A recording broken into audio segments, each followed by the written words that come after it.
Ven, sígueme. 2025. Para el hogar y la iglesia. Capítulo 28. Doctrina y convenios. Sección 76. Lección asignada del 7 al 13 de julio de 2025. Titulado Grande será su galardón y eterna será su gloria. ¿Qué me sucederá después de que muera? Casi todas las personas se hacen esa pregunta de una u otra manera. Por siglos, muchas tradiciones cristianas, basándose en enseñanzas de la Biblia, han enseñado en cuanto al cielo y el infierno, en cuanto al paraíso para los justos y el tormento para los inicuos. Pero, ¿puede realmente dividirse a toda la familia humana de manera tan estricta? En febrero de 1832, José Smith y Sidney Rigdon se preguntaban si había algo más que aprender sobre el tema. Efectivamente lo había. Mientras José y Sidney meditaban sobre esas cosas, el Señor tocó los ojos de su entendimiento y fueron abiertos. Ellos recibieron una revelación tan asombrosa, tan extensa y tan instructiva que los santos la llamaron simplemente la visión. Esa visión abrió las ventanas de los cielos y dio a los hijos de Dios una comprensión más amplia de la eternidad. La visión reveló que el cielo es más grande, amplio e incluyente de lo que la mayoría de las personas habían supuesto previamente. Dios es más misericordioso y justo de lo que podemos comprender, y los hijos de Dios tienen un destino eterno más glorioso de lo que podemos imaginar. A continuación se leerá del Libro de Santos, tomo 1, un fragmento del capítulo 14, titulado Visiones y pesadillas, el cual escucharemos a continuación. Capítulo 14. Visiones y pesadillas.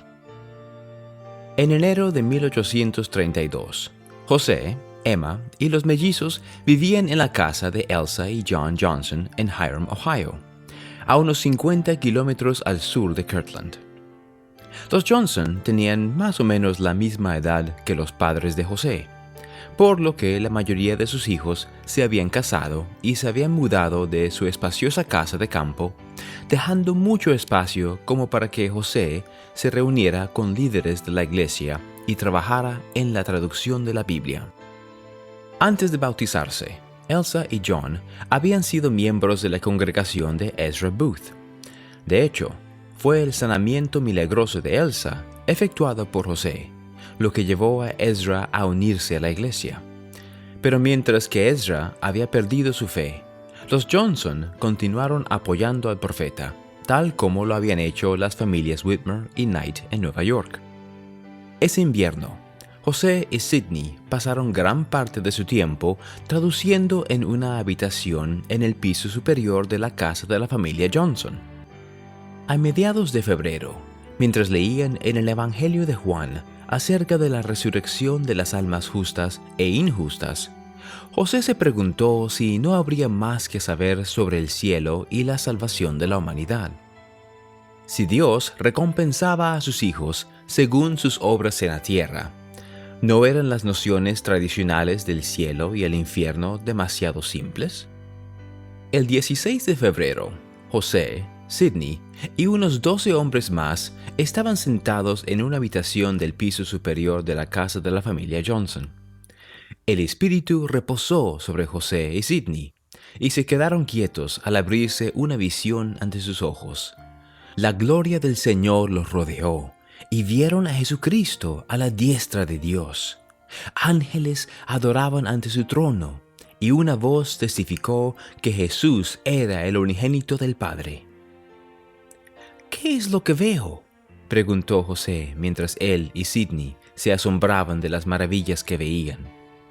Entonces describió lo que veía en la visión, y Sidney dijo: «Yo veo lo mismo». A continuación, Sidney hizo la misma pregunta y describió la escena que veía frente a él. Cuando terminó, José dijo: «Yo veo lo mismo». Hablaron así durante una hora, y su visión reveló que el plan de salvación de Dios comenzó antes de la vida en la tierra, y que sus hijos resucitarían después de la muerte mediante el poder de Jesucristo. También describieron el cielo de una manera que nadie en la habitación había imaginado. En lugar de ser un solo reino, estaba organizado en varios reinos de gloria. Ampliando la descripción que el apóstol Pablo hizo de la resurrección en 1 Corintios 15, José y Sidney vieron y describieron detalles específicos acerca de cada reino. El Señor preparó la gloria celestial para aquellos que hubieran sido inicuos y no se arrepintieron en la tierra. La gloria terrestre era para quienes hubieran vivido honorablemente, pero sin obedecer completamente el Evangelio de Jesucristo. La gloria celestial era para aquellos que aceptaran a Cristo, hicieran convenios del Evangelio y los guardaran, y heredaran la plenitud de la gloria de Dios. El Señor reveló más en cuanto al cielo y la resurrección a José y Sidney, pero les dijo que no lo registraran. Solo se ven y se comprenden por el poder del Santo Espíritu que Dios confiere a los que lo aman y se purifican ante Él, explicó José. Cuando la visión se cerró, Sidney se veía débil y pálido, dominado por lo que había visto. José sonrió y dijo: Sidney no está acostumbrado a esto como lo estoy yo. Al mismo tiempo que los santos de Kirtland se enteraban de la gran visión del cielo que tuvo José, William Phelps estaba instalando la imprenta de la iglesia en Independence. Había sido editor de periódicos gran parte de su vida adulta, y además de trabajar en el libro de mandamientos, esperaba publicar un periódico mensual para los santos y sus vecinos de Missouri.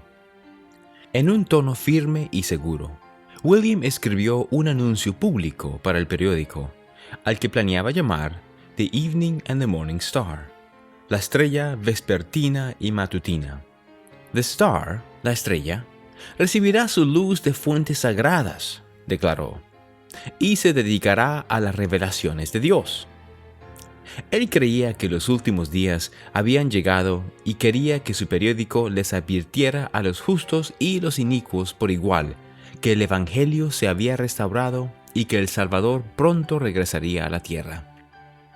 Deseaba imprimir también otros artículos de interés, entre ellos informes de noticias y poesía. Pero a pesar de que era un hombre de fuertes convicciones que rara vez dejaba pasar la oportunidad de decir lo que pensaba, William insistió en que el periódico no se entrometería en política o en disputas locales. Él había sido un editor políticamente activo para los periódicos y algunas veces había salpicado sus artículos y editoriales con opiniones que irritaban a sus oponentes. Permanecer sin involucrarse en discusiones sería un desafío. Aún así, la perspectiva de escribir artículos periodísticos y editoriales lo llenaba de emoción. William era sincero en su plan de centrar el periódico en el Evangelio y entendió que su primera prioridad como impresor de la iglesia era publicar las revelaciones. De esta imprenta pueden esperarse, tan pronto como la prudencia lo indique, muchos registros sagrados, les prometió a sus lectores. En Ohio, la visión de José y Sidney estaba causando revuelo. Muchos santos aceptaron rápidamente las verdades recién reveladas acerca del cielo, pero a otros les costó conciliar la visión con sus creencias cristianas tradicionales. ¿Salvaba demasiadas almas esta nueva forma de ver el cielo? Algunos santos rechazaron la revelación y abandonaron la iglesia. La visión inquietó aún más a algunos de sus vecinos, quienes ya estaban molestos por las cartas que Ezra Booth había publicado en un periódico local. A medida que las cartas propagaban las críticas de Ezra contra José, otras personas que habían sido miembros de la iglesia se sumaron a ellas, planteando preguntas en la mente de las personas cuyos familiares y amigos adoraban con los santos. Al ponerse el sol, una tarde a fines de marzo de 1832, un grupo de hombres se encontraron en una fábrica de ladrillos a unos 800 metros de la casa de la familia Johnson. En el horno, los hombres prepararon un fuego para calentar brea de pino. Cuando el cielo se oscureció, cubrieron sus rostros de hollín y se escabulleron en la noche. También se recomienda estudiar el artículo La visión, parte de Revelaciones en contexto, disponible en la Biblioteca del Evangelio, el cual estudiaremos a continuación. La visión, por Matthew McBride. Mientras viajaban hacia el este en una misión durante la primavera de 1832, Samuel H. Smith y Orson Hyde se detuvieron a cenar en la casa del recién converso Lincoln Haskins. Haskins, quien vivía en el extremo occidental del estado de Nueva York, acababa de regresar de un viaje a Ohio, donde había conocido a José Smith. La visita que Haskins hizo a Kirtland a fines de febrero resultó ser providencialmente oportuna, dado que tan solo unos días antes el profeta y Sidney Rigdon habían tenido una visión trascendental. Cosas grandes y maravillosas. Es muy probable que Haskins haya escuchado acerca de la visión del mismo José, o de uno de los pocos hombres que estuvieron presentes cuando sucedió el 16 de febrero en la casa de John Johnson, en Hiram. José Smith y Sidney Rigdon se encontraban allí trabajando en una revisión del Nuevo Testamento. Con las revelaciones anteriores, era evidente que muchos puntos importantes, tocantes a la salvación del hombre, habían sido quitados de la Biblia.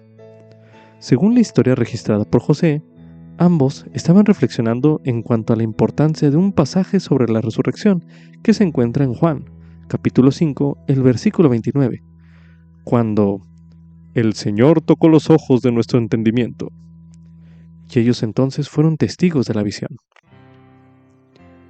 Lo describen así: nadie hizo ningún sonido ni movimiento, excepto José y Sidney, recordó Philo Dibble, uno de los presentes.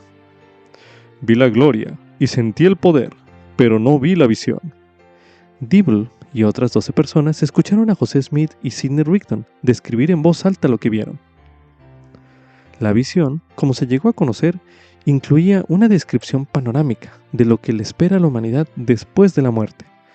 Desglosaba los diferentes grados de gloria, que se dividen en 3 reinos como las heredades de la gran mayoría de los hijos de Dios.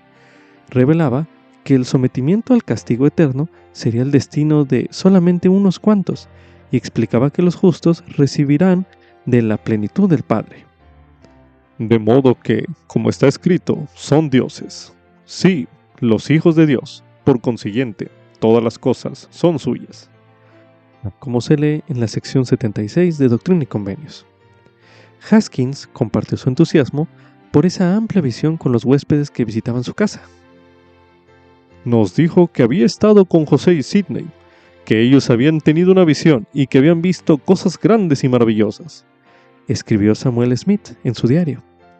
Unos días después de visitar a Haskins, los misioneros tuvieron el privilegio de leer un relato escrito de la visión, al encontrarse con Seth y Joel Johnson, 2 miembros de la iglesia que llevaban consigo una preciada copia escrita a mano que habían hecho mientras estaban en Kirtland. Esas conversaciones demuestran el entusiasmo con que algunos de los primeros conversos recibieron la visión. Sin embargo, no todos compartieron ese entusiasmo. El universalismo. La perspectiva de la vida después de la muerte, obtenida con la visión, contrastaba drásticamente con las creencias de la mayoría de los cristianos de esa época. Muchos de ellos creían en una estricta teología del cielo y el infierno en el mundo venidero. Los obedientes al Evangelio de Jesucristo serían salvos, pero los inicuos serían destinados al castigo eterno. Sin embargo, hubo un número cada vez mayor que consideraba que ese punto de vista era incompatible con otras enseñanzas bíblicas respecto a la misericordia, la justicia y el poder de Dios para salvar.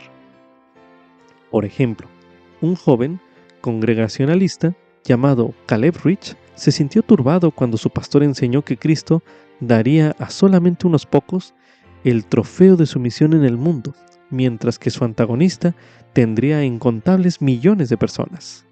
Rich temía que su propia situación espiritual parecía más precaria que un billete de lotería. Con el tiempo, Rich rechazó la doctrina presentada por el pastor y aceptó lo que se conoce como el universalismo.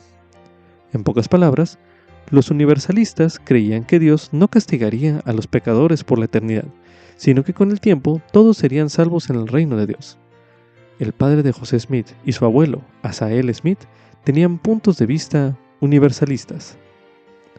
La mayoría de los cristianos sentían que el universalismo iba demasiado lejos y que su enseñanza de salvación universal quitaba todo incentivo de guardar los mandamientos de Dios y conduciría a una vida inmoral y pecaminosa. Muchos de los primeros conversos de la iglesia estuvieron de acuerdo con ciertos pasajes del Libro de Mormón y sintieron que confirmaban su punto de vista. Sin embargo, para algunos conversos, la visión parecía promover enseñanzas universalistas.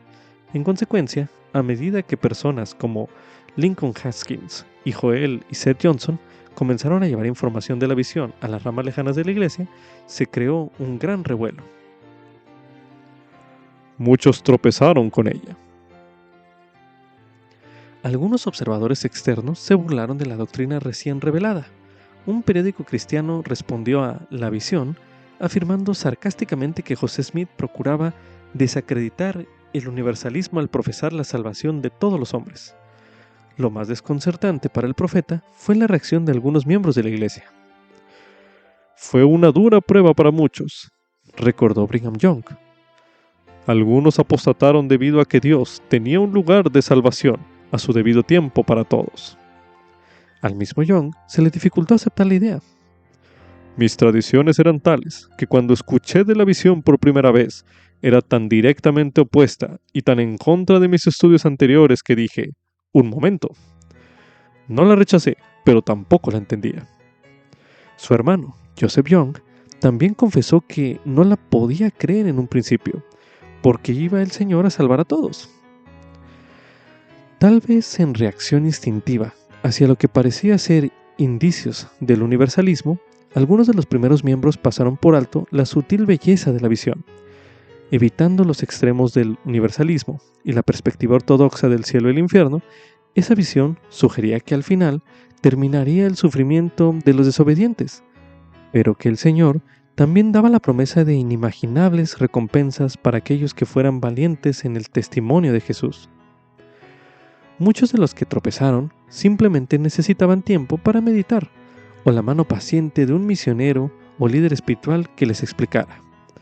Joseph Young señaló: tras haber orado en cuanto al asunto, y después de que José lo explicó, pude ver que no era más que el sentido común que acompañaba al poder de Dios. Brigham Young dijo lo siguiente: tuve que pensar y orar, leer y pensar, hasta que supe y comprendí plenamente por mí mismo. Durante mayo o junio de 1832, el misionero John Murdock halló resistencia a las ideas de la visión en Orange, Ohio, cerca de Cleveland. Él dijo: los hermanos acababan de recibir la revelación llamada la visión y tropezaron a causa de ella. Murdock hizo las veces de guía espiritual. Los congregué y les confirmé la verdad. Posteriormente, Murdock y su compañero de misión, Orson Pratt, se encontraron con el hermano Landen en Geneseo, Nueva York, quien dijo que la visión era del diablo. Landen también había influido en la rama a la que pertenecía para que se rechazara la nueva revelación. Los misioneros pasaron unos días con los miembros de la rama. Escribió Murdock: el hermano Orson empezó a explicar la visión y otras revelaciones, tras lo cual lo hice yo y también el hermano Lyman. Escribió Murdock. Landen después reconoció que lo que habían enseñado era verdad. José Smith envió a los miembros de la rama de Geneseo una carta en la que les exhortaba a tener fe en la revelación. Él les advirtió: cuando está presente la contención y la incredulidad ante las cosas sagradas comunicadas a los santos por revelación, entonces, inevitablemente, seguirá la discordia, la dureza, las envidias e innumerables males. Permanecer en silencio. De esa experiencia el profeta aprendió cuán delicados podían ser los testimonios de muchos nuevos conversos y aconsejó a los misioneros que siguieran un método de primero dar leche y después carne al enseñar los principios del Evangelio. Antes de su partida a Inglaterra, instó a los 12 apóstoles a permanecer en silencio en cuanto a la reunión, la visión y el libro de Doctrina y Convenios, hasta que llegara el momento en que la obra se estableciera cabalmente. Sin embargo, resultó difícil para algunos miembros contener su entusiasmo por la nueva revelación. Haciendo eco del consejo de José Smith, Heber C. Kimball animó a sus compañeros misioneros a seguir los principios de introducción al Evangelio. Kimball había ayudado a convertir a un pastor, Timothy Matthews, en Bedford, Inglaterra, y había acordado una cita para su bautismo. Sin embargo, otro elder, John Goodson, contrario a mi consejo y a las instrucciones dadas, y sin consultarlo con nadie más, leyó la visión al señor Matthews, lo cual le hizo tropezar. Así lo declaró. Matthews no llegó a su cita y nunca se unió a la iglesia, que provenía de Dios. Aunque a algunos de los primeros miembros de la iglesia se les dificultó aceptar la visión, muchos la adoptaron sin reservas. William W. Phillips, impresor de la iglesia y residente de Missouri, la publicó en el periódico propiedad de la iglesia, The Evening and the Morning Star, en julio de 1832, llamándola las noticias más grandiosas jamás publicadas al hombre. Wilford Woodruff, un converso de 1833, recordó: «Cuando leí la visión, me iluminó la mente y me dio mucho gozo. Me parecía que Dios, quien había revelado ese principio al hombre, era sabio, justo y veraz, que poseía los mejores atributos, sentido común y conocimiento. Sentí que Él estaba en armonía con el amor, la misericordia, la justicia y el juicio, y sentí amar al Señor como nunca antes en mi vida». Tal vez algunos de los que aceptaron la visión estaban predispuestos debido a sus creencias anteriores. Otros, como el padre de José Smith, podrían haber tenido inclinaciones universalistas. No obstante, aunque la nueva visión tenía algunas similitudes con las creencias y los escritos de los universalistas, se apartaba de las mismas y ampliaba esas ideas de manera innovadora e inspiradora.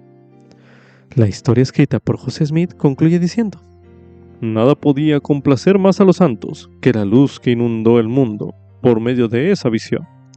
El carácter sublime de las ideas, la pureza del lenguaje, el ámbito de acción, la duración continua hasta su culminación, a fin de que los herederos de salvación puedan confesar al Señor y doblar la rodilla. Las recompensas por la fidelidad y los castigos por los pecados van mucho más allá de la mentalidad estrecha de los hombres, de modo que todo hombre honesto se ve constreñido a exclamar: esto proviene de Dios». Fin del artículo. Como subtítulo: La salvación viene mediante Jesucristo, el Hijo de Dios. Esto es correspondiente a la sección 76 de Doctrina y Convenios. En la sección 76 se revelan verdades importantes sobre nuestro destino eterno, pero sería insuficiente decir que esta revelación trata de los 3 reinos de gloria, o incluso solo sobre el plan de salvación. Más precisamente, la sección 76 trata de Jesucristo, quien hace posible el plan de Dios para nuestra salvación y gloria eterna. Mientras lee o estudia esta sección de Doctrina y Convenios, usted podría buscar palabras o frases que describan la relación entre Jesucristo y las personas que heredan los diferentes reinos de gloria. Quizás una tabla, como la siguiente, pudiera ayudarle a registrar lo que encuentre.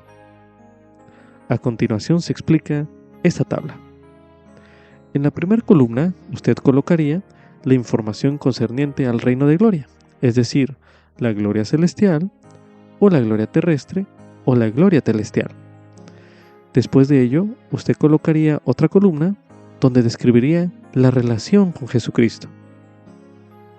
Y una tercera columna, del lado derecho, indicaría las bendiciones eternas. Para hacer este ejercicio, a continuación se leerá en Doctrina y Convenios, en la sección 76, los versículos del 50 al 70 y del 92 al 96. Esto para hablar acerca de la gloria celestial, los cuales se leerán a continuación. Y otra vez testificamos, porque vimos y oímos, y este es el testimonio del Evangelio de Cristo, concerniente a los que saldrán en la resurrección de los justos.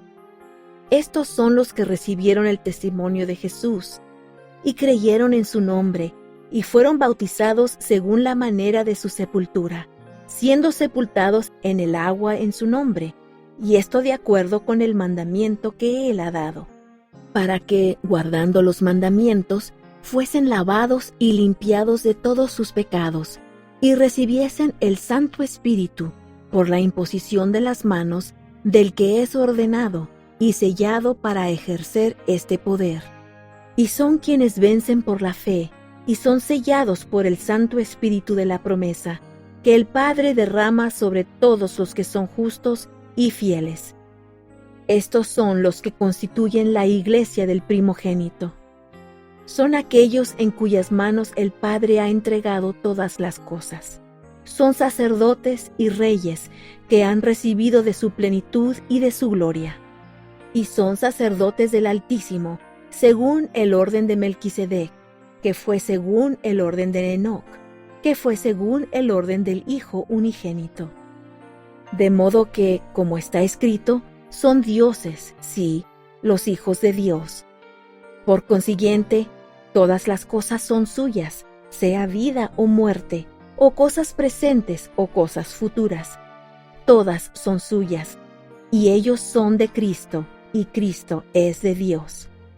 Y vencerán todas las cosas. Por tanto, nadie se gloríe en el hombre, más bien gloríese en Dios, el cual subyugará a todo enemigo debajo de sus pies. Estos morarán en la presencia de Dios y de su Cristo para siempre jamás.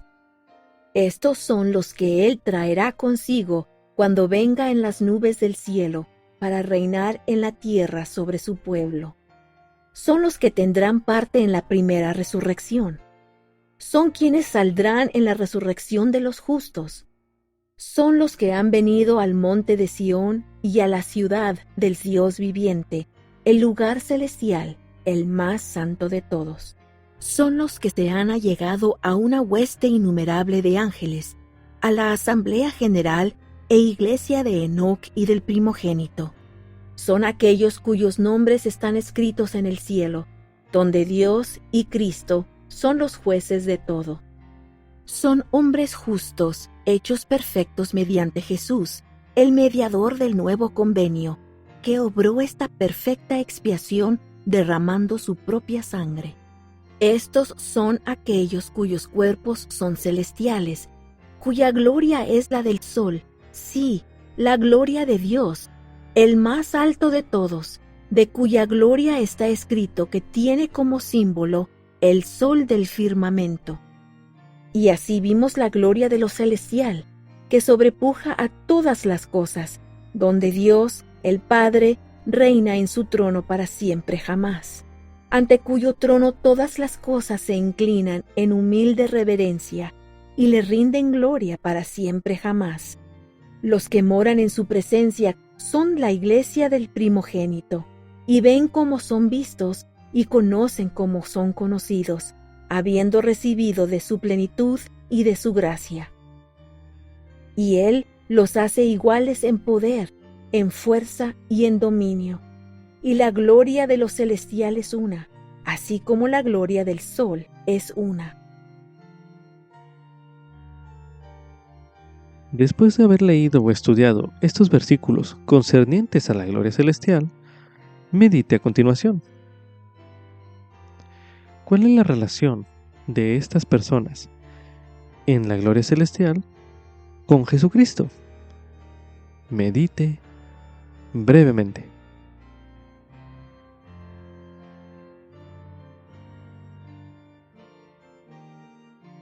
Concerniente a la tabla que estábamos elaborando, usted vería que la relación con Jesucristo de estas personas que se encuentran en la gloria celestial se refiere a aquellos que recibieron el testimonio de Jesús y por lo tanto también hicieron y guardaron convenios con Él.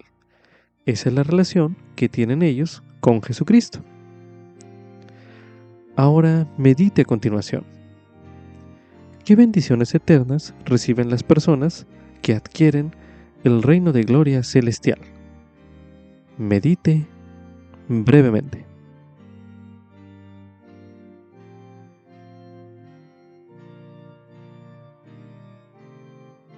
Continuando con el ejercicio, en la tercera columna que marcaría cuáles son las bendiciones eternas de las personas que adquirieron el reino de gloria celestial, usted pudo haber anotado que esas personas se encuentran limpias de pecado. E igualmente puede ver usted que esas personas vencieron por la fe, como sus bendiciones eternas. Continuando con este ejercicio, ahora leeremos concerniente a la gloria celestial en Doctrina y Convenios, en la sección 76, los versículos del 71 al 79, así como también el versículo 97, los cuales se leerán a continuación. Y además vimos el mundo terrestre, y he aquí, estos son los de lo terrestre, cuya gloria se distingue de la gloria de los de la iglesia del primogénito, que han recibido la plenitud del Padre, así como la de la luna difiere del sol en el firmamento. He aquí, estos son los que murieron sin ley, y también los que son los espíritus de los hombres encerrados en prisión, a quienes el Hijo visitó y predicó el Evangelio, para que fuesen juzgados según los hombres en la carne, quienes no recibieron el testimonio de Jesús en la carne, mas después lo recibieron. Estos son los hombres honorables de la tierra, que fueron cegados por las artimañas de los hombres. Son los que reciben de su gloria, mas no de su plenitud. Son los que reciben de la presencia del Hijo, mas no de la plenitud del Padre. Por consiguiente, son cuerpos terrestres y no son cuerpos celestiales, y difieren en gloria como la luna difiere del sol. Estos son aquellos que no son valientes en el testimonio de Jesús, así que no obtienen la corona en el reino de nuestro Dios. Y la gloria de lo terrestre es una, así como es una la gloria de la luna. Ahora medite a continuación. ¿Cuál es la relación que tienen con Jesucristo las personas que adquieren el reino de gloria terrestre? Medite brevemente.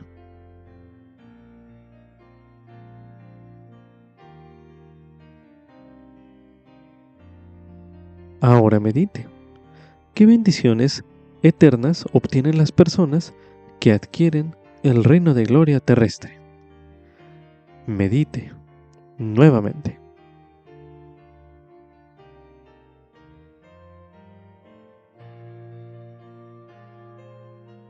Para continuar con este ejercicio y aprender acerca del reino de gloria celestial, a continuación se leerá en Doctrina y Convenios, en la sección 76, los versículos del 81 al 90, del 98 al 106 y del 109 al 112, los cuales estudiaremos a continuación.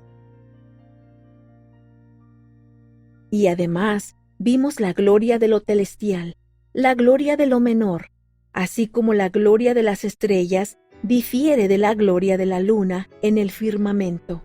Estos son los que no recibieron el Evangelio de Cristo, ni el testimonio de Jesús. Son los que no niegan al Santo Espíritu. Son aquellos que son arrojados al infierno. Son estos los que no serán redimidos del diablo, sino hasta la última resurrección, hasta que el Señor, Cristo el Cordero, haya cumplido su obra. Son los que no reciben de su plenitud en el mundo eterno, sino del Santo Espíritu por medio de la ministración de lo terrestre, y lo terrestre por la ministración de lo celestial, y lo celestial también lo recibe por la ministración de ángeles, que son designados para ministrar por ellos. o sea, que son nombrados para ser sus espíritus ministrantes, porque serán herederos de la salvación. Y así vimos en la visión celestial la gloria de lo celestial, que sobrepuja a toda comprensión, y ningún hombre la conoce, sino aquel a quien Dios la ha revelado. Y la gloria de lo celestial es una, así como la gloria de las estrellas es una. Porque como una estrella es diferente de otra en gloria, así difieren uno y otro en gloria en el mundo celestial. Porque estos son los que dicen ser de Pablo, y de Apolos, y de Cefas.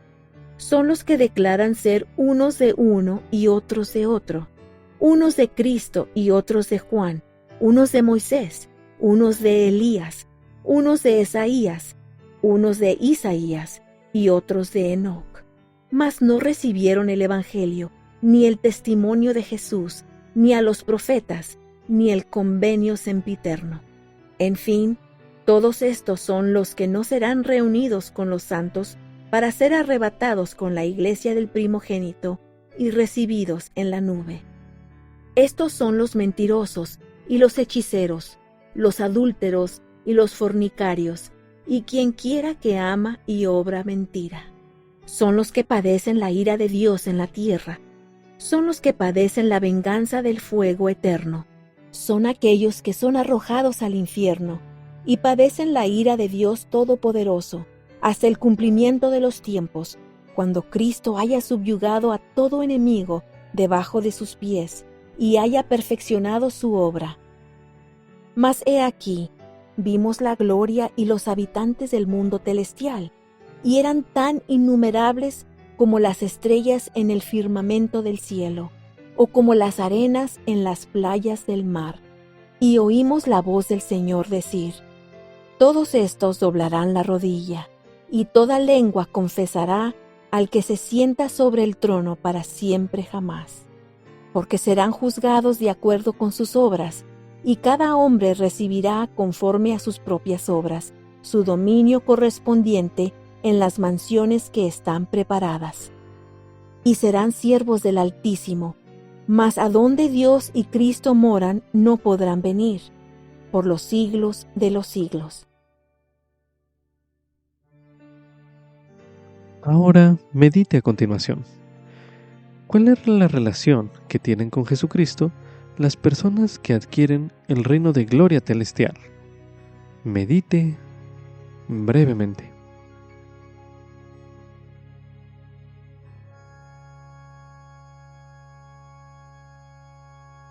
Ahora medite a continuación. ¿Cuáles son las bendiciones eternas que adquirieron aquellas personas que fueron ganadores del reino de gloria celestial? Medite nuevamente.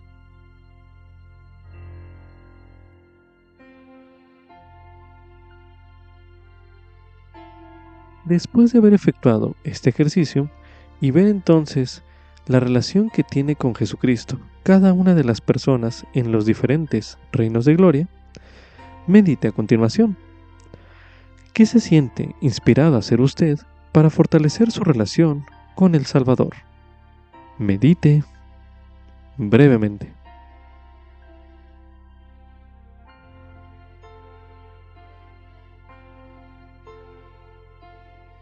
Cuando Wilford Woodruff leyó la visión, dijo: sentí amar al Señor como nunca antes en mi vida.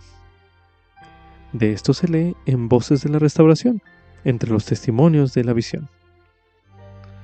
A continuación se leerá una serie de versículos con el propósito de que usted aprenda acerca de Jesucristo algo nuevo que lo haga amarlo aún más. Para ello, a continuación se leerá en Doctrina y Convenios, en la sección 76, los versículos del 1 al 5, del 20 al 24, del 39 al 43 y del 107 al 108, los cuales se leerán a continuación. Oíd, oh cielos, escucha, oh tierra, y regocijaos, vosotros los habitantes de ellos, porque el Señor es Dios, y aparte de Él no hay Salvador. Grande es su sabiduría, maravillosas son sus vías, y la magnitud de sus obras nadie la puede saber. Sus propósitos nunca fracasan, ni hay quien pueda detener su mano. De eternidad en eternidad, Él es el mismo, y sus años nunca se acaban. Porque así dice el Señor: yo, el Señor, soy misericordioso y benigno para con los que me temen, y me deleito en honrar a los que me sirven en rectitud y en verdad hasta el fin. Y vimos la gloria del Hijo a la diestra del Padre, y recibimos de su plenitud. Y vimos a los santos ángeles y a los que son santificados delante de su trono, adorando a Dios y al Cordero, y lo adoran para siempre jamás. Y ahora, después de los muchos testimonios que se han dado de Él, este es el testimonio, el último de todos que nosotros damos de Él, que vive, porque lo vimos, sí, a la diestra de Dios, y oímos la voz testificar que Él es el unigénito del Padre, que por Él, por medio de Él y de Él los mundos son y fueron creados, y sus habitantes son engendrados hijos e hijas para Dios. Porque todos los demás saldrán en la resurrección de los muertos, mediante el triunfo y la gloria del Cordero, que fue muerto, que estaba en el seno del Padre, desde antes que los mundos fuesen hechos. Y este es el Evangelio, las buenas nuevas, que la voz de los cielos nos testificó, que vino al mundo, sí, Jesús, para ser crucificado por el mundo, y para llevar los pecados del mundo, y para santificarlo y limpiarlo de toda iniquidad, para que por medio de él fuesen salvos todos aquellos a quienes el Padre había puesto en su poder y había hecho mediante él.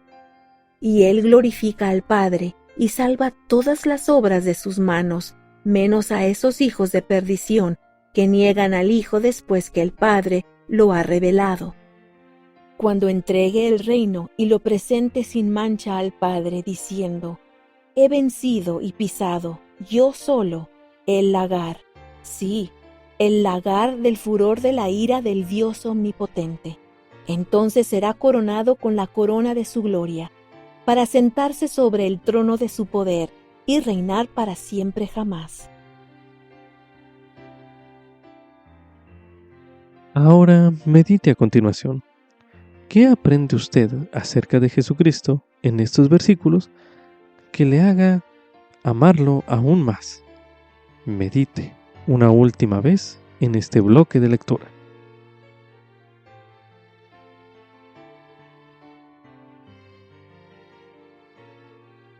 A continuación se leerá en Primera de Pedro, en el capítulo 3, los versículos del 18 al 19, que dicen lo siguiente: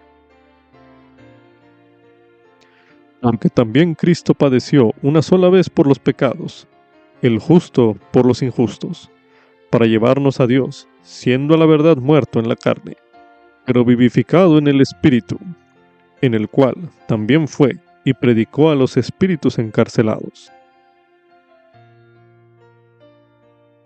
Ahora leeremos en Primera de Pedro, en el capítulo 4, el versículo 6, donde se menciona: porque por esto también ha sido predicado el Evangelio a los muertos, para que sean juzgados en la carne, según los hombres, pero vivan en el Espíritu, según Dios. También se recomienda estudiar el mensaje ¿Qué ha hecho nuestro Salvador por nosotros?, por el presidente Dallin H. Oaks, primer consejero de la primera presidencia de la Iglesia. Mensaje pronunciado en la Conferencia General de abril de 2021, el cual estudiaremos a continuación. En una reunión del sábado de una conferencia destaca, conocí a una mujer que me dijo que sus amigos le habían pedido que regresara a la iglesia después de estar alejada muchos años, pero a ella no se le ocurría ningún motivo por el cual debía hacerlo. Para animarla le dije: si considera todas las cosas que el Salvador ha hecho por usted, hay muchas razones para volver a adorarle y servirle. Me sorprendió su respuesta. ¿Qué ha hecho el Señor por mí? ¿Qué ha hecho Jesucristo por cada uno de nosotros? Ha hecho todo lo que es esencial para nuestra travesía por la vida terrenal hacia el destino señalado en el plan de nuestro Padre Celestial. Hablaré de 4 de las características principales de ese plan. En cada una de ellas, su Hijo unigénito Jesucristo es la figura central. Lo que motiva todo esto es el amor de Dios que se derrama ampliamente en el corazón de los hijos de los hombres. Por lo tanto, es más deseable que todas las cosas. Justo antes del domingo de Pascua, es un buen momento para hablar primero de la resurrección de Jesucristo. La resurrección de los muertos es el reconfortante pilar personal de nuestra fe. Le da sentido a nuestra doctrina, motivación a nuestro comportamiento y esperanza a nuestro futuro. Debido a que creemos en las descripciones de la Biblia y del Libro de Mormón acerca de la resurrección literal de Jesucristo, también aceptamos las numerosas enseñanzas de las Escrituras con respecto a que vendrá una resurrección similar a todos los seres mortales que hayan vivido en la tierra. Jesús enseñó: porque yo vivo, vosotros también viviréis.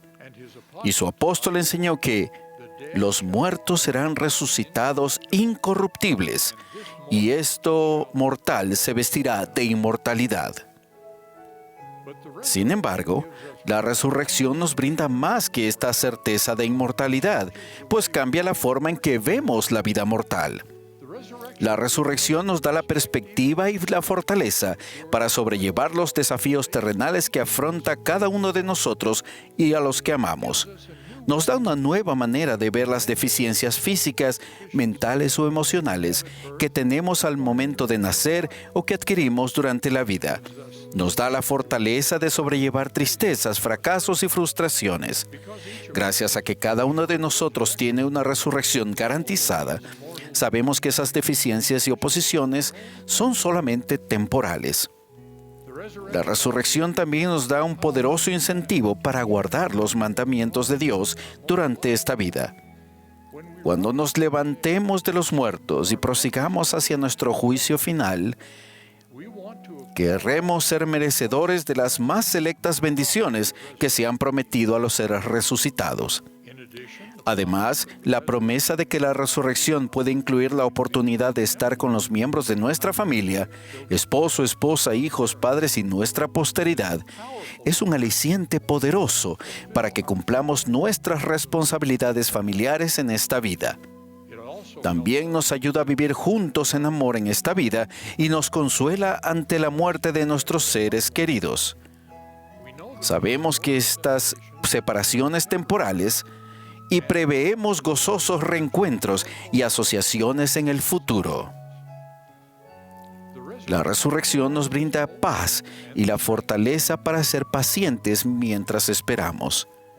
También nos prepara con valor y dignidad para afrontar nuestra propia muerte, incluso una muerte que podríamos llamar prematura. Todos estos efectos de la resurrección son parte de la primera respuesta a la pregunta: ¿qué ha hecho Jesucristo por mí? Para la mayoría de nosotros, la oportunidad de recibir el perdón de nuestros pecados es el significado principal que tiene la expiación de Jesucristo.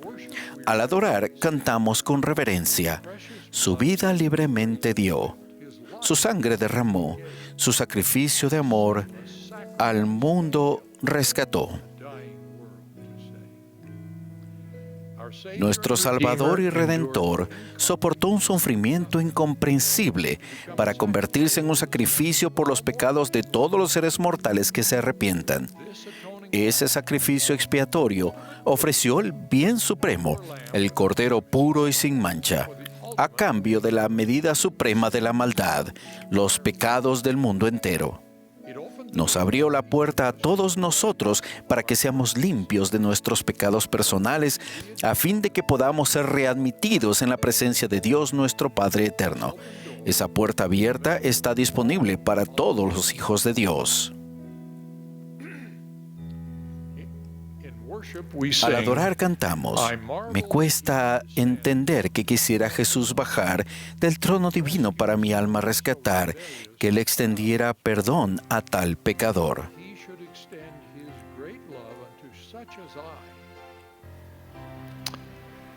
El magnífico e incomprensible efecto de la expiación de Jesucristo se basa en el amor de Dios por cada uno de nosotros y afirma su declaración de que el valor de las almas de cada ser mortal es grande a la vista de Dios. En la Biblia, Jesucristo explicó eso en relación al amor de nuestro Padre Celestial. Porque de tal manera amó Dios al mundo, que ha dado a su Hijo unigénito, para que todo aquel que en Él cree no se pierda, mas tenga vida eterna. Nuestro Redentor, y en la declaración moderna, Jesucristo declaró lo siguiente, que Él de tal manera amó al mundo que dio su propia vida para que cuantos crean lleguen a ser hijos de Dios. Es de sorprender entonces que el Libro de Mormón, otro testamento de Cristo, finalice con la enseñanza de que para llegar a ser perfeccionados y santificados en Cristo, ¿nosotros debemos amar a Dios con todo nuestro poder, mente y fuerza? Su plan motivado por el amor debe recibirse con amor. ¿Qué más ha hecho nuestro Salvador Jesucristo por nosotros? Jesús nos enseñó el plan de salvación por medio de las enseñanzas de sus profetas y mediante su ministerio personal. Dicho plan incluye la creación, el propósito de la vida, la necesidad de la oposición y el don del albedrío. Él también nos enseñó los mandamientos y los convenios que debemos obedecer, así como las ordenanzas que debemos recibir para llevarnos de regreso a nuestros padres celestiales. En la Biblia leemos su enseñanza: Yo soy la luz del mundo. El que me sigue no andará en tinieblas, sino que tendrá la luz de la vida. Y en una revelación moderna leemos: He aquí, soy Jesucristo, una luz que no se puede esconder en las tinieblas. Si seguimos sus enseñanzas, Él ilumina nuestro camino en esta vida y asegura nuestro destino en la venidera. Puesto que nos ama, nos invita a que nos centremos en Él, no en las cosas de este mundo terrenal. En su gran sermón del pan de vida, Jesús enseñó que no debemos estar entre aquellos que se sienten más atraídos por las cosas del mundo, o sea, las cosas que sustentan la vida en la tierra, pero no nutren en cuanto a la vida eterna. Jesús nos invitó una y otra vez: sígueme.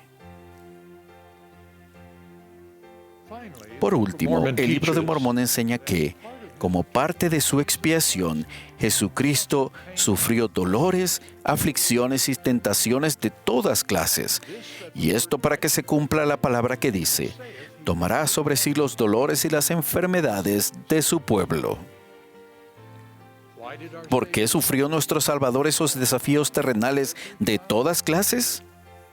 Alma explicó: y sus debilidades tomará Él sobre sí, para que sus entrañas sean llenas de misericordia según la carne, a fin de que según la carne sepa cómo socorrer a los de su pueblo, de acuerdo con las debilidades de ellos.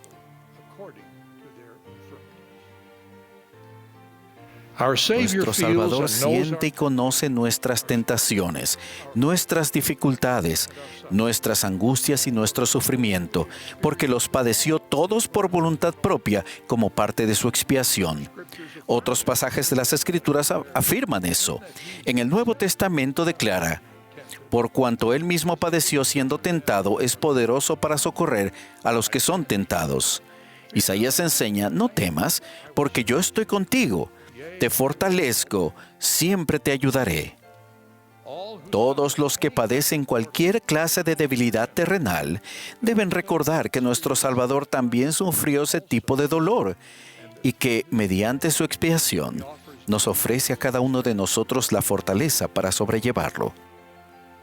El profeta José Smith resumió todo esto en nuestro tercer artículo de fe. Creemos que, por la expiación de Cristo, todo el género humano puede salvarse mediante la obediencia a las leyes y ordenanzas del Evangelio. ¿Qué ha hecho Jesucristo por mí?, preguntó aquella hermana. Conforme al plan de nuestro Padre Celestial, Él hizo los cielos y la tierra, a fin de que cada uno de nosotros pudiera tener la experiencia mortal necesaria para procurar su destino divino. Como parte del plan del Padre, la resurrección de Jesucristo venció la muerte para asegurar la inmortalidad a cada uno de nosotros. El sacrificio expiatorio de Jesucristo nos da a todos la oportunidad de arrepentirnos de nuestros pecados y regresar limpios a nuestro hogar celestial. Sus mandamientos y convenios nos muestran el camino, y su sacerdocio nos da la autoridad para efectuar las ordenanzas que son esenciales para alcanzar ese destino. Y nuestro Salvador padeció por voluntad propia todos los dolores y debilidades terrenales, a fin de saber cómo socorrernos y fortalecernos en nuestras aflicciones. Jesucristo hizo todo esto porque ama a todos los hijos de Dios. El amor es la motivación de todo ello, y así fue desde el principio. Dios nos ha dicho en una nueva revelación moderna que Él creó al hombre, varón y hembra, según su propia imagen, y les dio mandamientos de que lo amaran y lo sirvieran a Él. Testifico de todo esto y ruego que todos recordemos lo que nuestro Salvador ha hecho por cada uno de nosotros, y que lo amemos y lo sirvamos. En el nombre de Jesucristo. Amén. También se recomienda escuchar el himno Asombro me da. El himno número 118 de los himnos de la Iglesia de Jesucristo de los Santos de los Últimos Días, disponible en la Biblioteca del Evangelio. Como subtítulo: Yo puedo entender la voluntad de Dios por el poder del Santo Espíritu. Esto es correspondiente a Doctrina y Convenios, en la sección 76, los versículos del 5 al 10 y del 114 al 118. No todos los miembros de la Iglesia aceptaron fácilmente la revelación en la sección 76 de Doctrina y Convenios, debido a que enseñaba que casi todos se salvarían y recibirían algún grado de gloria. Por ejemplo, Brigham Young dijo: mis tradiciones eran tales que cuando escuché de la visión por primera vez, era tan directamente opuesto y tan en contra de mis estudios anteriores que dije: un momento, no la rechacé, pero tampoco la entendía. Él explicó que tuvo que pensar y orar, leer y pensar hasta que supo y comprendió plenamente por sí mismo. De esto usted puede verlo en Revelaciones en Contexto. Medite a continuación. ¿Qué aprende usted de la experiencia de Brigham Young que puede ayudarle a usted cuando Dios revele cosas que difieran de su comprensión actual? Medite brevemente.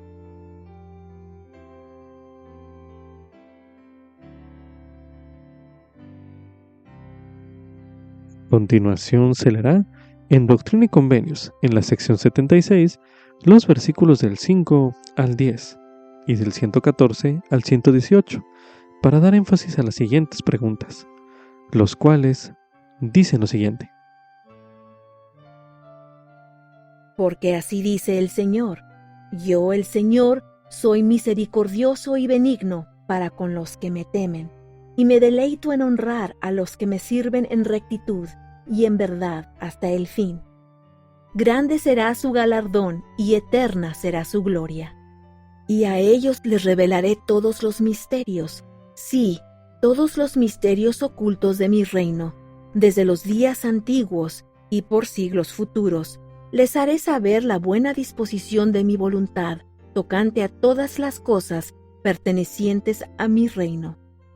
Sí, aún las maravillas de la eternidad sabrán ellos, y las cosas venideras les enseñaré, sí, cosas de muchas generaciones. Y su sabiduría será grande, y su entendimiento llegará hasta el cielo, y ante ellos perecerá la sabiduría de los sabios, y se desvanecerá el entendimiento del prudente. Porque por mi espíritu los iluminaré, y por mi poder les revelaré los secretos de mi voluntad. Sí, cosas que ojo no vio, ni oído oyó, ni han llegado siquiera al corazón del hombre. Pero grandes y maravillosas son las obras del Señor y los misterios de su reino, que Él nos enseñó, los cuales sobrepujan a toda comprensión en gloria, en poder y en dominio, los cuales nos mandó no escribir mientras estábamos aún en el Espíritu, y no es lícito que el hombre los declare. Ni tampoco es el hombre capaz de darlos a conocer, porque solo se ven y se comprenden por el poder del Santo Espíritu que Dios confiere a los que lo aman y se purifican ante Él, a quienes concede este privilegio de ver y conocer por sí mismos, para que por el poder y la manifestación del Espíritu, mientras estén en la carne, puedan aguantar su presencia en el mundo de gloria. Ahora medite a continuación. ¿Qué aprende usted sobre Dios en estos versículos que acabamos de leer? Medite brevemente.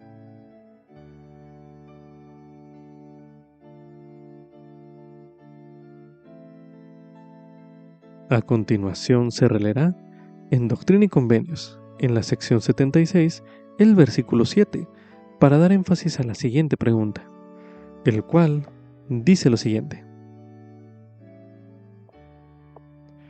Y a ellos les revelaré todos los misterios, sí, todos los misterios ocultos de mi reino, desde los días antiguos y por siglos futuros.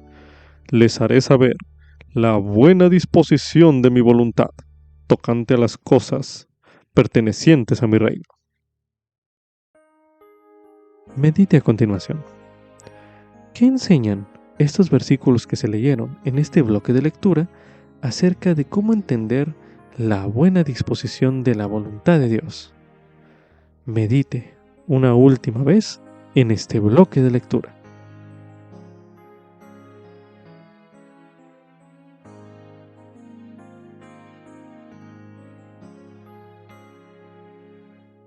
Como subtítulo, la exaltación es la forma más elevada de salvación. Esto es correspondiente a Doctrina y Convenios, en la sección 76, los versículos del 39 al 44 y del 50 al 70. A continuación se leerá Doctrina y Convenios, en la sección 76, los versículos del 39 al 44, que dicen lo siguiente. Porque todos los demás saldrán en la resurrección de los muertos, mediante el triunfo y la gloria del Cordero, que fue muerto, que estaba en el seno del Padre, desde antes que los mundos fuesen hechos. Y este es el Evangelio, las buenas nuevas, que la voz de los cielos nos testificó, que vino al mundo, sí, Jesús, para ser crucificado por el mundo y para llevar los pecados del mundo, y para santificarlo y limpiarlo de toda iniquidad, para que por medio de él fuesen salvos todos aquellos a quienes el Padre había puesto en su poder y había hecho mediante él. Y él glorifica al Padre y salva todas las obras de sus manos, menos a esos hijos de perdición que niegan al Hijo después que el Padre lo ha revelado. Por tanto, a todos salva él, menos a ellos. Estos se irán al castigo perpetuo, que es castigo sin fin, castigo eterno, para reinar con el diablo y sus ángeles por la eternidad, donde su gusano no muere y el fuego no se apaga, lo cual es su tormento. Estos versículos que acabamos de leer en este bloque de lectura se describe en ellos la salvación en general. Para describir ahora lo que se llama la exaltación, a continuación se leerá en Doctrina y Convenios, en la sección 76, los versículos del 50 al 70, que dicen lo siguiente.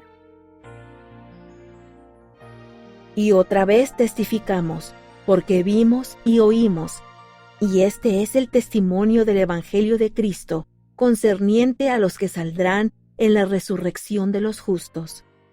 Estos son los que recibieron el testimonio de Jesús, y creyeron en su nombre, y fueron bautizados según la manera de su sepultura, siendo sepultados en el agua en su nombre, y esto de acuerdo con el mandamiento que Él ha dado, para que, guardando los mandamientos, fuesen lavados y limpiados de todos sus pecados, y recibiesen el Santo Espíritu por la imposición de las manos del que es ordenado y sellado para ejercer este poder. Y son quienes vencen por la fe, y son sellados por el Santo Espíritu de la promesa, que el Padre derrama sobre todos los que son justos y fieles. Estos son los que constituyen la iglesia del primogénito. Son aquellos en cuyas manos el Padre ha entregado todas las cosas. Son sacerdotes y reyes que han recibido de su plenitud y de su gloria. Y son sacerdotes del Altísimo, según el orden de Melquisedec, que fue según el orden de Enoc, que fue según el orden del Hijo unigénito. De modo que, como está escrito, son dioses, sí, los hijos de Dios. Por consiguiente, todas las cosas son suyas, sea vida o muerte, o cosas presentes o cosas futuras. Todas son suyas, y ellos son de Cristo, y Cristo es de Dios. Y vencerán todas las cosas. Por tanto, nadie se gloríe en el hombre, más bien gloríese en Dios, el cual subyugará a todo enemigo debajo de sus pies. Estos morarán en la presencia de Dios y de su Cristo para siempre jamás. Estos son los que Él traerá consigo cuando venga en las nubes del cielo para reinar en la tierra sobre su pueblo. Son los que tendrán parte en la primera resurrección. Son quienes saldrán en la resurrección de los justos. Son los que han venido al monte de Sión y a la ciudad del Dios viviente, el lugar celestial, el más santo de todos. Son los que se han allegado a una hueste innumerable de ángeles, a la asamblea general e iglesia de Enoc y del primogénito. Son aquellos cuyos nombres están escritos en el cielo, donde Dios y Cristo son los jueces de todo. Son hombres justos, hechos perfectos mediante Jesús, el mediador del nuevo convenio, que obró esta perfecta expiación derramando su propia sangre. Estos son aquellos cuyos cuerpos son celestiales, cuya gloria es la del sol, sí, la gloria de Dios, el más alto de todos, de cuya gloria está escrito que tiene como símbolo el sol del firmamento. Después de haber visto ambas definiciones, medite a continuación. ¿Usted cómo explicaría la diferencia que existe entre la salvación y la exaltación? Medite brevemente.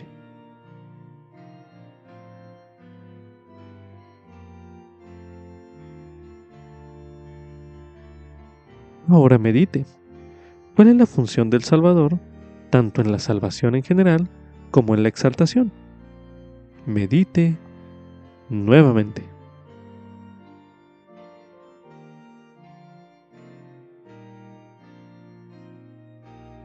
Ahora medite a continuación.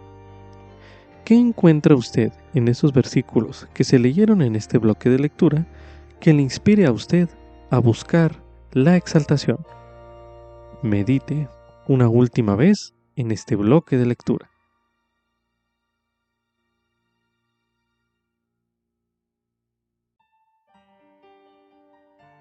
A continuación se leerá en Juan, capítulo 3, los versículos del 16 al 17, que dicen lo siguiente. Porque de tal manera amó Dios al mundo, que ha dado a su Hijo unigénito, para que todo aquel que en Él cree no se pierda, mas tenga vida eterna. Porque no envió Dios a su Hijo al mundo para condenar al mundo, sino para que el mundo sea salvo por Él. Ahora leeremos en Doctrina y Convenios, en la sección 132, los versículos del 20 al 25, que dicen lo siguiente. Entonces serán dioses, porque no tendrán fin. Por consiguiente, existirán de eternidad en eternidad, porque continuarán. Entonces estarán sobre todo, porque todas las cosas les estarán sujetas. Entonces serán dioses, porque tendrán todo poder, y los ángeles estarán sujetos a ellos. De cierto te digo, a menos que cumpláis mi ley, no podréis alcanzar esta gloria. Porque estrecha es la puerta, y angosto el camino que conduce a la exaltación, y continuación de las vidas, y pocos son los que la hallan, porque no me recibís en el mundo, ni tampoco me conocéis. Mas si me recibís en el mundo, entonces me conoceréis, y recibiréis vuestra exaltación, para que donde yo estoy, vosotros también estéis. Esto es, vidas eternas, conocer al único Dios sabio y verdadero, y a Jesucristo, a quien Él ha enviado. Yo soy Él. Recibid pues mi ley. Ancha es la puerta, y espacioso el camino que lleva a las muertes, y muchos son los que entran por ella, porque no me reciben, ni tampoco cumplen mi ley. Como subtítulo: Mi Padre Celestial desea que yo reciba la vida eterna en el reino celestial. Esto es correspondiente a Doctrina y Convenios, en la sección 76, los versículos del 50 al 70 y del 92 al 95, los cuales se releerán a continuación. Y otra vez testificamos, porque vimos y oímos, y este es el testimonio del Evangelio de Cristo, concerniente a los que saldrán en la resurrección de los justos. Estos son los que recibieron el testimonio de Jesús, y creyeron en su nombre, y fueron bautizados según la manera de su sepultura, siendo sepultados en el agua en su nombre, y esto de acuerdo con el mandamiento que Él ha dado, para que, guardando los mandamientos, fuesen lavados y limpiados de todos sus pecados, y recibiesen el Santo Espíritu por la imposición de las manos del que es ordenado y sellado para ejercer este poder. Y son quienes vencen por la fe, y son sellados por el Santo Espíritu de la promesa, que el Padre derrama sobre todos los que son justos y fieles. Estos son los que constituyen la iglesia del primogénito. Son aquellos en cuyas manos el Padre ha entregado todas las cosas. Son sacerdotes y reyes que han recibido de su plenitud y de su gloria. Y son sacerdotes del Altísimo, según el orden de Melquisedec, que fue según el orden de Enoc, que fue según el orden del Hijo unigénito. De modo que, como está escrito, son dioses, sí, los hijos de Dios. Por consiguiente, todas las cosas son suyas, sea vida o muerte, o cosas presentes o cosas futuras. Todas son suyas, y ellos son de Cristo, y Cristo es de Dios. Y vencerán todas las cosas. Por tanto, nadie se gloríe en el hombre, más bien gloríese en Dios, el cual subyugará a todo enemigo debajo de sus pies. Estos morarán en la presencia de Dios y de su Cristo para siempre jamás. Estos son los que Él traerá consigo cuando venga en las nubes del cielo para reinar en la tierra sobre su pueblo.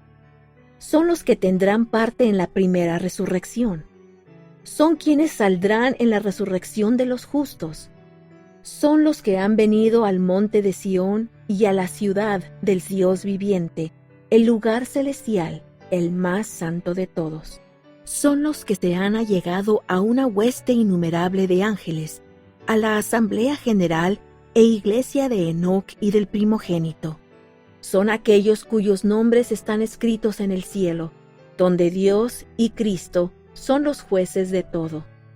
Son hombres justos, hechos perfectos mediante Jesús, el mediador del nuevo convenio, que obró esta perfecta expiación derramando su propia sangre.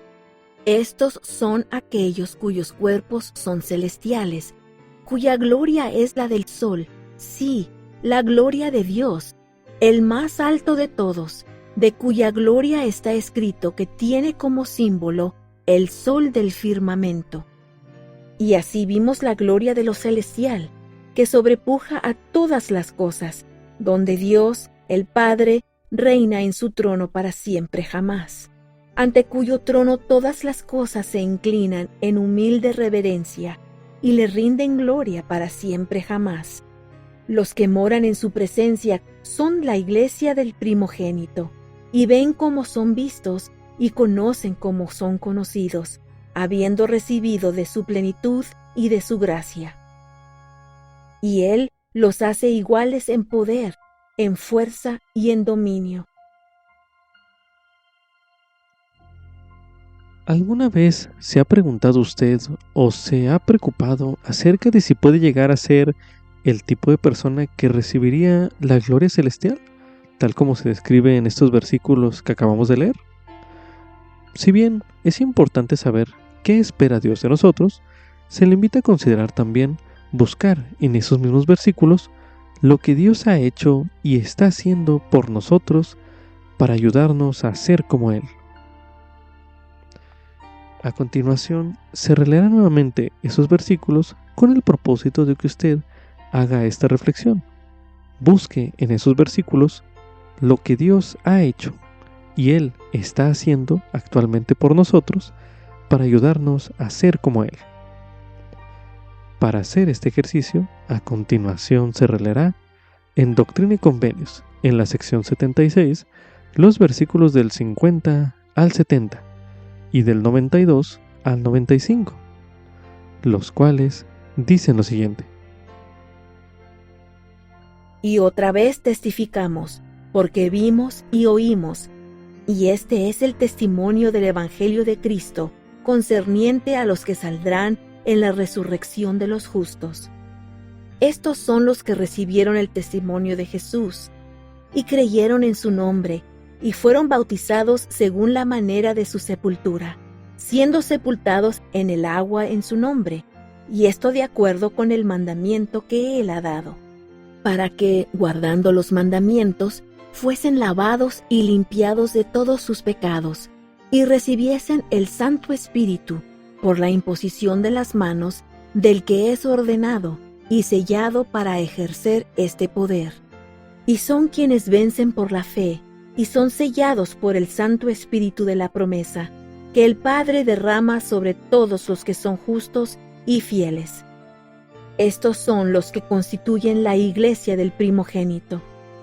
Son aquellos en cuyas manos el Padre ha entregado todas las cosas. Son sacerdotes y reyes que han recibido de su plenitud y de su gloria. Y son sacerdotes del Altísimo, según el orden de Melquisedec, que fue según el orden de Enoc, que fue según el orden del Hijo unigénito. De modo que, como está escrito, son dioses, sí, los hijos de Dios. Por consiguiente, todas las cosas son suyas, sea vida o muerte, o cosas presentes o cosas futuras. Todas son suyas, y ellos son de Cristo, y Cristo es de Dios. Y vencerán todas las cosas. Por tanto, nadie se gloríe en el hombre, más bien gloríese en Dios, el cual subyugará a todo enemigo debajo de sus pies. Estos morarán en la presencia de Dios y de su Cristo para siempre jamás. Estos son los que Él traerá consigo cuando venga en las nubes del cielo para reinar en la tierra sobre su pueblo. Son los que tendrán parte en la primera resurrección. Son quienes saldrán en la resurrección de los justos. Son los que han venido al monte de Sión y a la ciudad del Dios viviente, el lugar celestial, el más santo de todos. son los que se han allegado a una hueste innumerable de ángeles, a la asamblea general e iglesia de Enoc y del primogénito. Son aquellos cuyos nombres están escritos en el cielo, donde Dios y Cristo son los jueces de todo. Son hombres justos, hechos perfectos mediante Jesús, el mediador del nuevo convenio, que obró esta perfecta expiación derramando su propia sangre. Estos son aquellos cuyos cuerpos son celestiales, cuya gloria es la del sol, sí, la gloria de Dios, el más alto de todos, de cuya gloria está escrito que tiene como símbolo el sol del firmamento. Y así vimos la gloria de lo celestial, que sobrepuja a todas las cosas, donde Dios, el Padre, reina en su trono para siempre jamás, ante cuyo trono todas las cosas se inclinan en humilde reverencia y le rinden gloria para siempre jamás. Los que moran en su presencia son la iglesia del primogénito, y ven cómo son vistos y conocen cómo son conocidos, habiendo recibido de su plenitud y de su gracia. Y Él los hace iguales en poder, en fuerza y en dominio. Ahora medite a continuación. ¿Por qué siente usted que sus esfuerzos son importantes para Dios? Medite brevemente.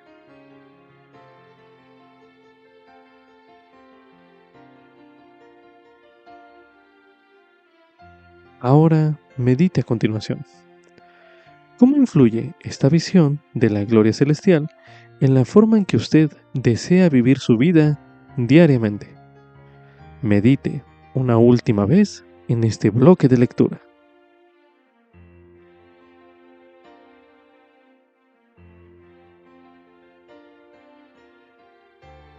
A continuación se leerá en el libro de Moisés, en el capítulo 1, el versículo 39, donde se menciona: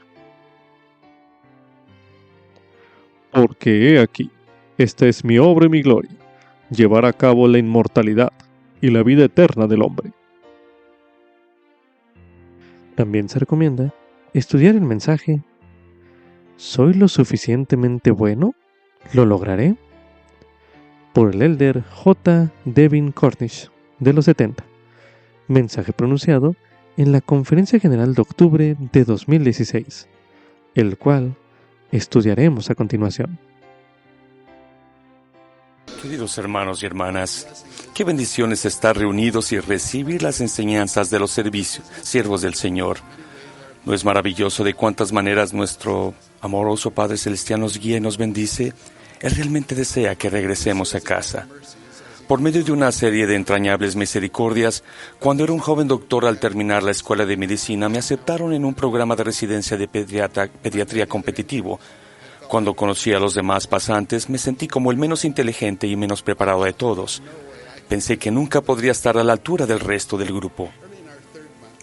A principio de nuestro tercer mes, estaba sentado en la estación de enfermeras en una noche en el hospital mientras alternaba entre llorar y dormitar al intentar escribir las órdenes de admisión para un niño con neumonía. Nunca me había sentido tan desanimado en mi vida. No tenía ni idea de cómo tratar la pulmonía de un niño de 10 años de edad y empecé a preguntarme qué estaba haciendo ahí. En ese momento, uno de los residentes de más antigüedad puso su mano sobre mi hombro. Me preguntó cómo estaba y le conté mis frustraciones y temores. Su respuesta me cambió la vida.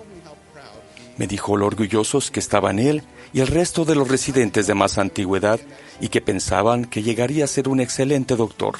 En pocas palabras, creyó en mí en un momento en el que ni yo creía en mí mismo. Al igual que mi propia experiencia, a menudo oímos a nuestros miembros preguntar: ¿soy lo suficientemente bueno como persona o en realidad lograré llegar al reino celestial? Desde luego, no hay tal cosa como ser suficientemente bueno. Ninguno de nosotros podría jamás ganar o merecer nuestra salvación. Pero es normal preguntarnos si somos aceptables ante el Señor, que es como yo entiendo esas preguntas. A veces cuando asistimos a la iglesia, nos desanimamos aún debido a invitaciones sinceras para mejorar. Pensamos en silencio: No puedo hacer todas esas cosas o nunca seré tan bueno como todas esas personas. Tal vez nos sintamos como yo me sentí en el hospital esa noche. Por favor, queridos hermanos y hermanas, debemos dejar de compararnos con los demás. Nos torturamos inútilmente al competir y comparar. Erróneamente juzgamos nuestra autoestima según las cosas que tenemos o no tenemos y por las opiniones de los demás. Si tenemos que comparar, comparemos cómo éramos en el pasado a cómo somos hoy y aún cómo queremos ser en el futuro. La única opinión que importa es lo que nuestro Padre Celestial piensa de nosotros. Por favor, pregúntele con sinceridad lo que Él piensa de ustedes. Él nos ama y no nos corrige, pero no nos desanima. Ese es el truco de Satanás. Permítame ser directo y claro. Las respuestas a las preguntas ¿soy lo suficientemente bueno y lo lograré? Son sí. Van a ser lo suficientemente buenos y sí, lo lograrán siempre y cuando sigan arrepintiéndose y no se justifiquen ni se rebelen.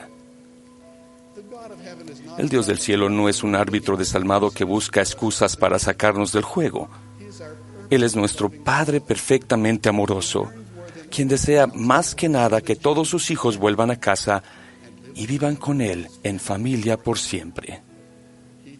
En verdad dio a su Hijo unigénito para que no nos perdamos, mas tengamos vida eterna. Por favor, crean y encuentren esperanza y consuelo en esta verdad eterna. El propósito de nuestro Padre Celestial es que lo logremos. Esa es su obra y su gloria. Me encanta la manera en la que el presidente Gordon B. Hinckley solía enseñar ese principio. En varias ocasiones lo oí decir: hermanos y hermanas, todo lo que el Señor espera de nosotros es que lo intentemos, pero realmente tienen que intentarlo. Realmente intentarlo significa hacer lo mejor posible, reconocer en qué necesitamos mejorar y luego volver a intentarlo. Al hacer eso una y otra vez, nos acercamos más al Señor, sentimos su Espíritu aún más y recibimos más de su gracia o ayuda. A veces pienso que no reconocemos lo mucho que el Señor nos quiere ayudar. Me encantan las palabras del elder David Abednar, quien dijo: la mayoría de nosotros entiende claramente que la expiación es para los pecadores. Sin embargo, no estoy seguro de que sepamos y comprendamos que la expiación también es para los santos. La expiación nos proporciona ayuda para superar y evitar lo malo y para hacer el bien y llegar a ser buenos. Es mediante la gracia del Señor que las personas, por medio de la fe en la expiación de Jesucristo y el arrepentimiento de sus pecados, reciben fortaleza y ayuda para realizar buenas obras que de otro modo no podrían hacer. Esta gracia es un poder habilitador o la ayuda celestial que cada uno de nosotros necesita desesperadamente. Y todo lo que tenemos que hacer para recibir esa ayuda celestial es pedirla y luego actuar de acuerdo con las impresiones justas que recibamos.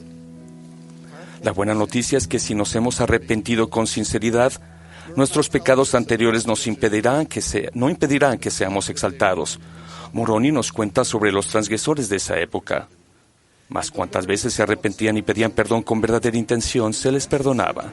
Y el Señor mismo dijo del pecador: y si confiesa sus pecados ante ti y mí, y se arrepiente con sinceridad de corazón, a éste has de perdonar, y yo lo perdonaré también. Sí, y cuantas veces mi pueblo se arrepienta, le perdonaré sus transgresiones contra mí. Si nos arrepentimos con sinceridad, Dios realmente nos perdonará, aun cuando hayamos cometido el mismo pecado una y otra vez. Como el elder Jeffrey R. Holland dijo: por más oportunidades que hayan perdido, por más errores que piensen que hayan cometido, testifico que no han viajado más allá del alcance del amor divino. No es posible que se hundan tan profundamente que no los alcance el brillo de la infinita luz de la expiación de Cristo. Eso no significa de ninguna manera que se apruebe el pecado, ya que siempre tiene consecuencias y siempre lastima, y hace daño al pecador y a aquellos que se han visto afectados por los pecados de él, y el arrepentimiento sincero nunca es fácil. Además, por favor entiendan que aunque Dios nos quita el remordimiento y la mancha de nuestros pecados cuando nos arrepentimos con sinceridad, quizás no elimine de inmediato todas las consecuencias de nuestros pecados. A veces permanecen con nosotros por el resto de nuestras vidas. Y el peor tipo de pecado es el pecado premeditado, cuando alguien dice: puedo pecar ahora y arrepentirme después. creo que eso es una burla seria del sacrificio y sufrimiento de Jesucristo. El Señor mismo declaró: porque yo, el Señor, no puedo considerar el pecado con el más mínimo grado de tolerancia. Y Alma proclamó: he aquí, te digo que la maldad nunca fue felicidad. Una de las razones por las cuales la declaración de Alma es cierta es que al pecar de manera constante nos distanciamos del Espíritu, nos desalentamos y luego dejamos de arrepentirnos. Pero repito, debido a la expiación del Salvador, podemos arrepentirnos y ser perdonados en tanto que nuestro arrepentimiento sea sincero. Lo que no podemos hacer es justificarnos en vez de arrepentirnos. No bastará que justifiquemos nuestros pecados al decir: Dios sabe que es muy difícil para mí y me acepta como soy. Realmente intentar significa que seguimos esforzándonos para llegar plenamente a la norma del Señor, la cual se define en las preguntas que se nos hacen para obtener una recomendación para el templo. Otra cosa que por seguro nos impedirá llegar al cielo y nos apartará de la ayuda que necesitamos ahora es la rebelión. Del libro de Moisés aprendemos que Satanás fue expulsado del cielo por rebelión. Nos rebelamos cada vez que decimos en nuestros corazones: no necesito a Dios y no me tengo que arrepentir. Como pediatra de cuidado intensivo sé que si alguien rechaza de manera inapropiada tratamiento de emergencia, puede llevar a la muerte física. De manera similar, cuando nos rebelamos contra Dios, rechazamos nuestra única ayuda y esperanza, que es Jesucristo. Ninguno de nosotros puede hacerlo por sí solo. Ninguno de nosotros llegaremos a ser lo suficientemente buenos, excepto por el mérito y la misericordia de Jesucristo. Pero ya que Dios respeta nuestro albedrío, tampoco podemos ser salvos sin intentarlo. Así es como funciona el equilibrio entre la gracia y las obras. Podemos tener esperanza en Cristo porque Él quiere ayudarnos y cambiarnos. De hecho, ya los está ayudando. Solo deténganse, reflexionen y reconozcan su ayuda. Les testifico que si realmente se esfuerzan y no se justifican y se rebelan, arrepintiéndose con frecuencia y rogando por la ayuda o gracia de Cristo, sin duda serán suficientemente buenos, es decir, aceptables ante el Señor. Lograrán llegar al reino celestial siendo perfectos en Cristo y recibirán las bendiciones, la gloria y el gozo que Dios desea para cada uno de sus hijos preciados, incluyéndonos específicamente a ustedes y a mí. Testifico que Dios vive y quiere que vayamos a casa. Testifico que Jesucristo vivo, en el santo nombre de Jesucristo. Amén.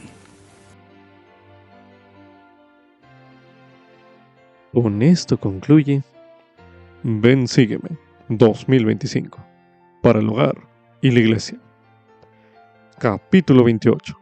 Doctrina y Convenios. Sección 76. Lección asignada del 7 al 13 de julio de 2025, titulado Grande será su galardón y eterna será su gloria.